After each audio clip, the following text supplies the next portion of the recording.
प्रशिक्षण शिविर को संबोधित करने बांदा पहुंचे पूर्व मुख्यमंत्री अखिलेश यादव। समाजवादी पार्टी ने 2024 के लोकसभा चुनाव की तैयारियां तेज कर दी हैं। प्रशिक्षण शिविर में पार्टी प्रमुख अखिलेश यादव ने कार्यकर्ताओं को संबोधित कर बीजेपी पर निशाना साधा। एनका समाजवादी पार्टी का 2 दिवसीय कार्यकर्ता प्रशिक्षण शिविर बांदा में आयोजित किया गया। सपा मुखिया अखिलेश यादव ने प्रशिक्षण शिविर में हिस्सा लिया और कार्यकर्ताओं को संबोधित करते हुए कहा कि हम जब चित्रकूट को याद करते हैं तो भगवान राम याद आते हैं। उन्होंने कहा कि हमने पहले भी चित्रकूट में शिविर किया था और असर ये हुआ कि हम यहां चुनाव जीत गए। सपा अध्यक्ष ने कहा कि इतिहास के पन्नों को पलटते हैं तो गोस्वामी तुलसीदास को भूल नहीं पाते।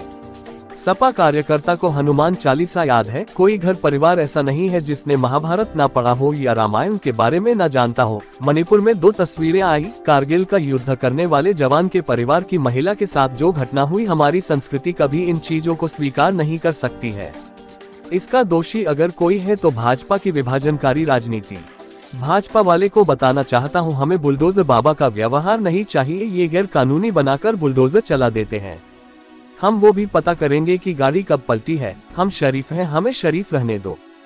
अखिलेश यादव ने कहा कि इंडिया घमंडिया नहीं है बल्कि इंडिया के साथ पीडीए है। अखिलेश ने कहा कि 2024 में हम उन्हें 80 की 80 सीटों पर सबक सिखाएंगे। अखिलेश यादव ने कहा कि कांग्रेस को बीजेपी की आग से नहीं खेलनी चाहिए। बीजेपी जानबूझकर चाहती है कि ऐसे मुद्दे उठे। बीजेपी नहीं चाहती है कि मुख्य मुद्दे पर चर्चा हो। अखिलेश ने कहा, जब तक रणनीति बनाने में हम लोग कामयाब नहीं होंगे तब तक बीजेपी का मुकाबला नहीं कर सकते हैं। मुझे उम्मीद है जिस तरह से महंगाई, बेरोजगारी, भ्रष्टाचार है और सरकार का समस्या न स्वीकार करना इनके पतन का कारण बनेगा। टमाटर का जिक्र करते हुए सपा प्रमुख ने कहा, अभी सदन में कह रहे थे कि ये जो टमाटर महंगा बिक रहा है इससे हमारे किसानों को लाभ हो रहा है। बताओ किसान भाइयों, यहाँ पर किसने टमाटर पैदा किया है? हमें तो लगता है इन्होंने छिपाकर कहीं टमाटर के पौधे लगा दिए हैं। बांदा में प्रशिक्षण शिविर आयोजित कर पार्टी यहां से बुंदेलखंड को केंद्रित करेगी। यहां तैयारियों की जिम्मेदारी पूर्व एमएलसी सुनील सिंह साजन और उदयवीर को सौंपी गई है। खबर जगत के लिए बांदा से दिलीप जैन के साथ वीरेंद्र गुप्ता की रिपोर्ट। के साथ पीडीए है, समाजवादी पार्टी के साथ पीडीए है, इसका कोई मुकाबला नहीं कर सकता है। केवल हम लोगों को पीडीए को जगाना है। अगर आप अगर पीडीए का वोट लेने के लिए उसको गले लगा सकते हो जिसने ये कहा हो कि चल सन्यासी मंदिर में, अगर पीडीए के वोट के लिए आप उसको गले लगा रहे हो जिसने कहा चल सन्यासी मंदिर में, और दूसरी लाइन में नहीं पढ़ूंगा, चल सन्यासी मंदिर के बाद दूसरी लाइन क्या है?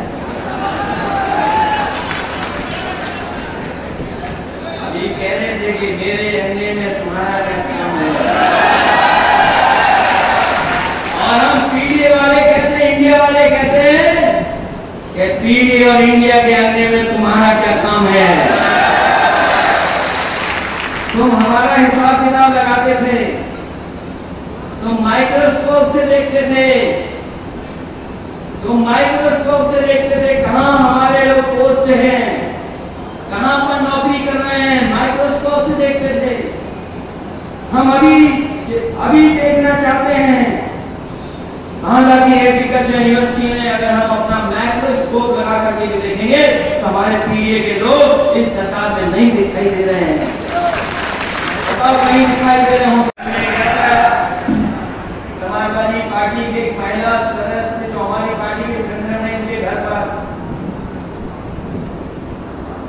उनका घर इसलिए तोड़ दिया गया कि उस मोहल्ले में केवल समाजवादी पार्टी का झंडा लगाती थी और कानून निकाल करके इन्होंने कोई गैर कानूनी बनाया है, कुछ इन्होंने आगे बना दिया है, इसलिए इन पर बुलडोजर चला है। मैं बीजेपी वालों को कहना चाहता हूं और शिविर में अपने साथियों से कहना चाहता हूं कि हमारा व्यवहार और हमारी बातचीत तो बिल्कुल संयम रहे। हमें बुलडोजर वाला व्यवहार नहीं चाहिए। हमारी भाषा व्यवहार अच्छा हो। अगर इनका बुलडोजर सरकार की तरफ से चल रहा है। तो बीजेपी वाले ये चाहते हैं कि बीजेपी वालों ने जो गैर कानूनी घर बनाए हैं बड़े बड़े, उन पर भी बुलडोजर चल जाए। हमारे आपको तो एक मंजिल के छोटे घर हैं, एक छज्जा तोड़ के जाओगे, 2 मंजिल तोड़ दोगे, लेकिन याद रखना बीजेपी के लोगों, हमारी बड़ी बड़ी मंजिलें हैं। हमें पता किया है लखनऊ में 10 स्टोरी, 5 स्टोरी, 6 स्टोरी। अगर हमारा 2 छत वाला घर गैरकानूनी है, अगर हमारा 2 छत वाला गैरकानूनी है, तो तुम्हारा 8 मंजिल वाला कौन सा गैरकानूनी नहीं होगा। इसलिए बुलडोजर अगर 2 मंजिल वाले पे चल रहा है, तो आपके लोगों ने जो इलीगल नर्सिंग होम बना रखे हैं, 8-8 मंजिल के जो घर बना रखे हैं, क्योंकि बुलडोजर में दिमाग नहीं होता। तो सरकार के इशारे पर आईएएस और आईपीएस चलाते हैं, हम और आप नहीं चलाते हैं। सरकार के इशारे पर आईएएस और आईपीएस चलाते हैं। और मैं सरकार को कहना चाहता हूँ, ये आईएएस आईपीएस किसी के नहीं होते हैं, केवल सरकार के होते हैं। ये बात तो पता है ना कि सरकार के होते हैं। कल हमारे थे, आज हमारे नहीं है। मुझे वो दिन भी याद है जब बागा के साथियों ने मुझे एक वीडियो भेजा था एक पुलिस के अधिकारी का,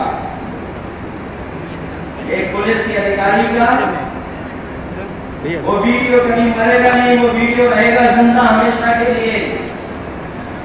उस वीडियो में समाजवादी लोगों को गाली दे रहा था।